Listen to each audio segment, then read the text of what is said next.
Hi Instagram friends, we're joining you guys again just to share some thoughts on the Pono Board and our latest blog release. This is our son Landon.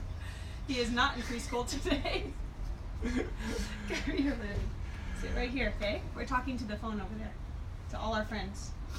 So, we, last time I checked, are 94% funded after 10 days. Thank you guys so much. We're really hoping to get 100% funded by the end of this week. So, keep spreading the news and telling everyone that's looking for a little bit of balance in their life, that is looking for a little increased workout. We would love to get funded by, let's just say, what's today, Thursday? Friday. End of Friday. That could be awesome. Yeah. Yeah, thank you so much. The support has been awesome and we appreciate that a lot. So we just wanted to talk today, I think, a little bit about how the Pono Board is different than other standing desk balance boards. I know we talk a lot about fitness and yoga, and you guys that are using the products in your yoga practices and your fitness classes, thank you. It's awesome. But we have so many people buying it for their standing desks, so we just want to share why the Pono Board is a great solution for that and how it's different than anything else out there. Should we go into that? Yeah, so maybe we should take turns. I guess I can start first. So obviously we know how the... Can we go? Oh, we can. Someone has to watch out here. Oh, okay. Am I out of the cut? No, you're good. Okay. So yeah, the Pono Board is different obviously because we have this lateral motion that is different than any other product out there. So a lot of balance boards have this high point in the center where you teeter, totter over it and front to back. So what ends up happening is you spend a lot of time just rocked over to one side and all your weight's in one hip, and you get and you get a lot of pressure points like in your hip and on your joints and whatnot. So with Pono Board, because there's this natural biofeedback, it helps you distribute your weight evenly, and not only evenly side to side, but really what it helps you do is engage your whole foot, front and back. So you're using all three arches, and you're engaging your toes. Sometimes when I tend to stand, I rock back in my heels and then I slouch over. And so when you're doing this at a standing desk, it really kind of defeats the purpose. So the Pono Board really helps us engage our feet and our ankles and our knees and all the way through the pelvic floor and all the way to the top of our head. It's just kind of this natural biofeedback that says, hey, you're not on stable ground anymore. Let's engage the body and compensate for this. And so it does that without you having to think about it. So let me add something to that if you want to switch out for a second. Sure. And then it's going to drop that phone any second. Hi everyone. So when I was pregnant with both my kids, but mainly my second child, I really struggled a lot with sciatica pain. And I just kept stretching and I kept doing all the stretches and I was doing a lot of pigeon pose and it just seemed like nothing was working. And so I actually pulled out the Pono Board and carried it around with me everywhere in the house. And what I noticed was that every single time I stood to one side like this. And I was brushing my teeth like this. This is without the Pono Board. This is without the Pono Board. And when I first started with the Pono Board, I stood like this all the time. And I was putting so much extra weight and pressure on this one side, it was just throwing my complete back out. And you didn't notice that till you stood on the Pono Board. It showed you that. Right. So as soon as I started taking the Pono Board around, I realized that all my weight was onto one side like this. And so it actually really taught me to align my body and stand up straight all the way through. And it was really interesting. After probably about 2 months of doing all these different stretches, going to the chiropractor, trying to get rid of the sciatic pain, it wasn't until I started standing up and using my foot, engaging my hips at the same time, that I got rid of all my sciatic pain pretty much in about 1 week, which I had been suffering for with months.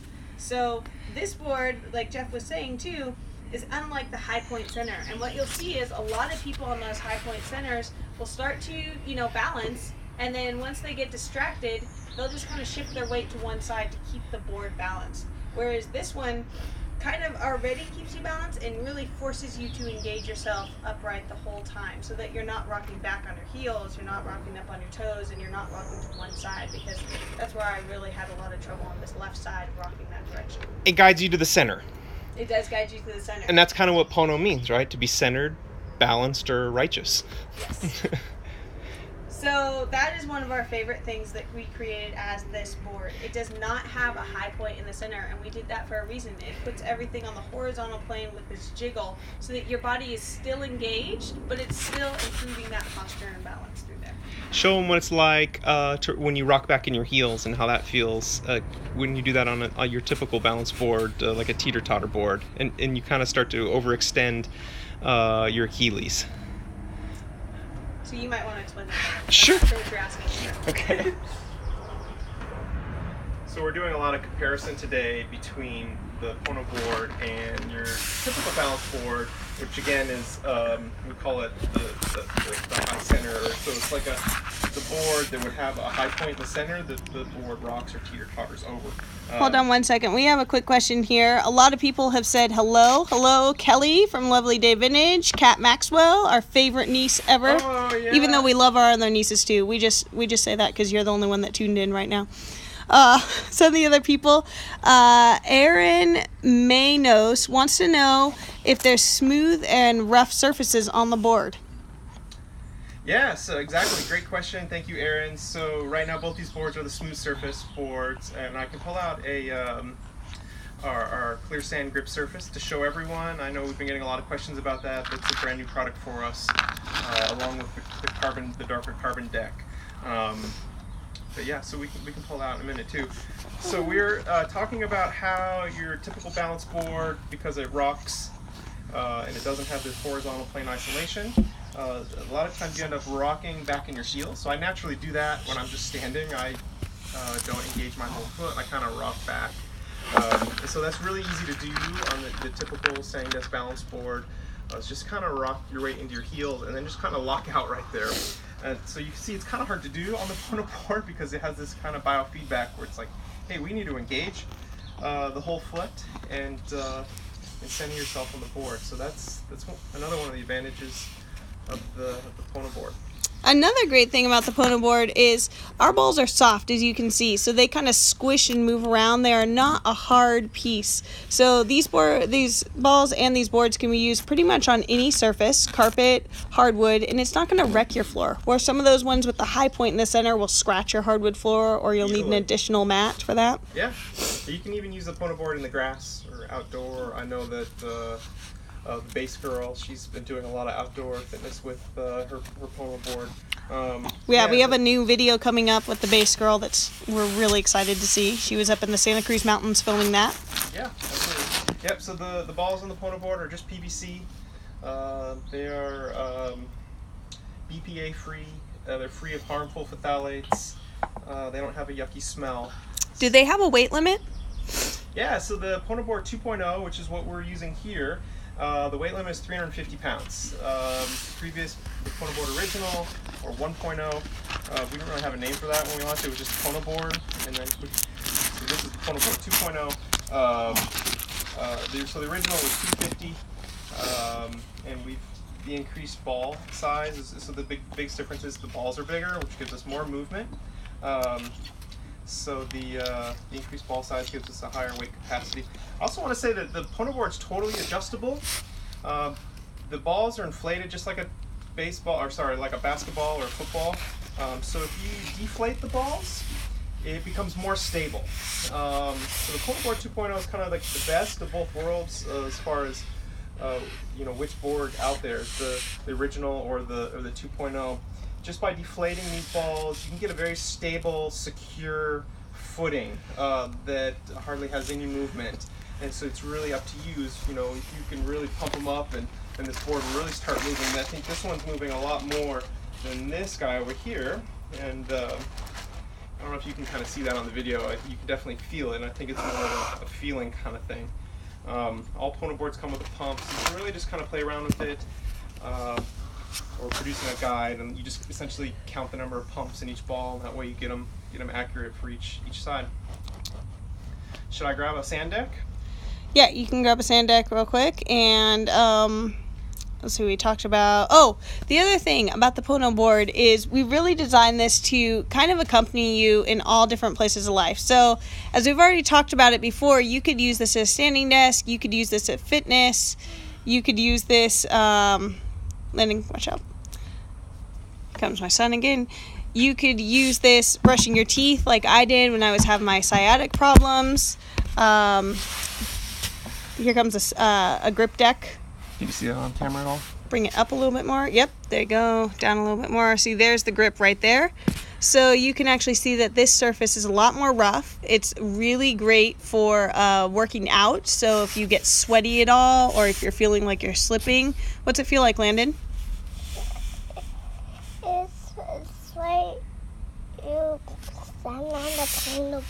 What does this surface feel You like? have sand on the Pono board? Is that what you Sand on said? the Pono board, yep. So yeah, it's not a heavy grit, so it's designed to be barefoot friendly. I'm sure that's a matter of Does it taste, feel like really. a lot when you're on it barefoot? Can you tell? Is it rough on your feet? I walk around barefoot a lot, so I can hardly notice a difference, but I think that it could definitely Not scratch welcome. you, but I mean, it's not really that rough. I mean, I wouldn't change my baby's diaper on it. Maybe not new skin. I don't notice a difference actually when I am on the grip surface at all, but I guess that is a matter of personal taste. The other thing we're going to say about the Pono board is the different ways that you can use it. So the bottom does not have the grip on it. No. You could stand on it, you can sit on it, you can use hand exercises on it. So this Pono board really kind of shows a lot of different things that you can do. Jeff is standing on it. You want to show him some different things that you could sit on it, or I could show him some boat poses. Up there goes Landon in his boxer pants. Should have got him a little bit more dressed for this. Landon, sit down on it. Take some deep breaths. Good job. And what about doing some push-ups on it? Can you show them how you could do your arms on it? Well, if you're little, you could fit on it completely. One thing I wanted to show everyone also is the size of the board. It's pretty universally usable by anyone. I'm 6'2". It's a pretty wide gait. I have a size 14 shoe, so my foot fits on here easily, even with dress work shoes. It fits on here easily, and it's big enough during fitness or exercise that it's a platform that you can come off and on of. You saw that, Mama? I did see that, and so did everyone. They were very impressed. What were you doing, bud? Yoga?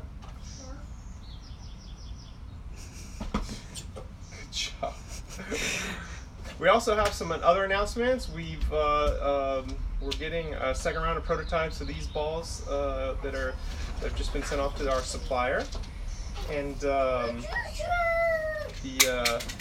we've fixed some aesthetic problems we have this board. The function is still going to be exactly the same, but we centered the bottom valve, and we had another little tweak on one of the ribs. Didn't come out right on the first prototype, so we're just kind of tightening up the design so that the final production, the large capacity mold that we're funding through Kickstarter, will be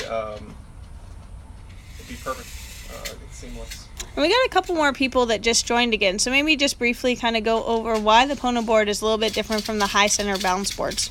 Just a little bit. So yeah, your typical high center balance board, or most balance boards, have a high point in the center, and the board rocks back and forth, front to back and left to right over this kind of high point that it teeters and totters over. So the Pono board doesn't do that. It isolates the motion to the horizontal plane. It's also limited. The amount of motion is limited, so it's never going to fly out from underneath you. It's one of the first things we try to design with this. So with the high point board, what happens is eventually, if you're using it for work or standing, you end up getting distracted, and you will rock the board over to one side, and it's kind of hard to explain here, but you can rock the board over to one side, which twists your ankle, and it puts all your weight into one hip and one knee. Now I tend to do this sometimes when I'm just standing on solid ground, but what we've designed the Pono board to do is help us get centered, use both feet. One of the things you can't do on on those high center boards is shift your weight without the board completely tilting, because we've eliminated the seesaw motion and just have the horizontal movement. You can stand on one foot without the whole board rocking over, but the board doesn't force you into rocking into one hip. The other thing that the high point center boards do is they sometimes you end up rocking back in your heels, and so I tend to do this normally on the ground. I stand in my heels and I kind of slouch forward, and so with the Pono board, it helps you engage your whole foot and keep your weight over your toes and your ankles engaged and your knees engaged all the way through your pelvic floor and through the spine. It just helps you engage your whole body. It's just a little bit of natural biofeedback that says, hey, let's engage the core, the stabilizing muscles, and without you having to think about it. All right, I think that's pretty good. We will be back here next Thursday with a whole new topic with the Pono board.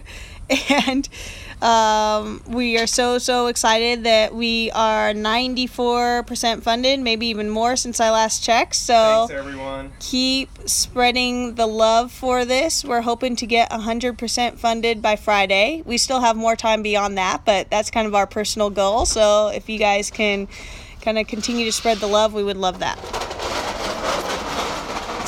Go! All right, bye everyone. Thanks for all your support. Oh, hold on. Do we have more questions? Nope, just a thank you. Thank you very much. Thank you. All right, I don't know how to stop this. And save it. All right, sorry guys, I don't know how to stop. Oh, there we go.